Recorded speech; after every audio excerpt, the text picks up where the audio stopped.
इस संसार में जो कुछ भी है, क्या वह भगवान ने ही बनाया है? एक दिन कॉलेज में एक प्रोफेसर ने विद्यार्थियों से पूछा। सभी विद्यार्थियों ने उत्तर दिया, हाँ, भगवान ने ही सब कुछ बनाया है। प्रोफेसर ने मुस्कुराते हुए कहा, तो इसका मतलब यह हुआ कि बुराई भी भगवान की ही बनाई हुई चीज है। यह सुनकर कक्षा में एक पल के लिए सन्नाटा छा गया। तभी एक विद्यार्थी उठ खड़ा हुआ और बोला, सर, इतनी जल्दी निष्कर्ष पर मत पहुंचिए। क्या मैं आपसे 2 छोटे प्रश्न पूछ सकता हूं? प्रोफेसर ने कहा, पूछो। विद्यार्थी ने पहला सवाल किया, क्या दुनिया में ठंड का कोई अस्तित्व है? प्रोफेसर बोले, बिल्कुल है, हम ठंड को महसूस करते हैं। विद्यार्थी ने नम्रता से उत्तर दिया, नहीं सर, ठंड अपने आप में कुछ नहीं है। यह केवल गर्मी की अनुपस्थिति का एहसास है। जहां गर्मी नहीं होती, वहां हम ठंड को अनुभव करते हैं।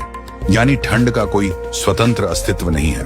प्रोफेसर कुछ सोच में पड़ गए। विद्यार्थी ने दूसरा प्रश्न पूछा, क्या अंधेरे का कोई अस्तित्व है? प्रोफेसर बोले, हाँ, रात को अंधेरा होता है।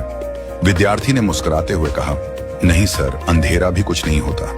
यह तो वहां होता है जहां प्रकाश नहीं होता। यह केवल रोशनी की अनुपस्थिति है।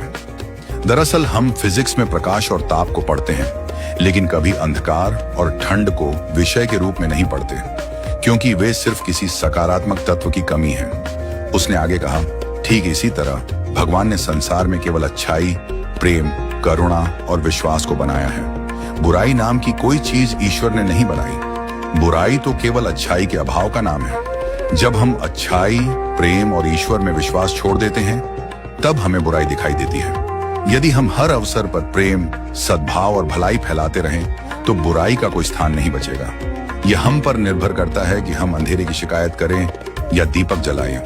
इसलिए जीवन में जब भी और जहां भी मौका मिले, अच्छाई बांटिए, क्योंकि जहां प्रकाश होता है, वहां अंधकार नहीं टिकता। विद्यार्थी की बात सुनकर प्रोफेसर निशब्द हो गए और पूरी कक्षा एक नई दृष्टि से सोचने लगी।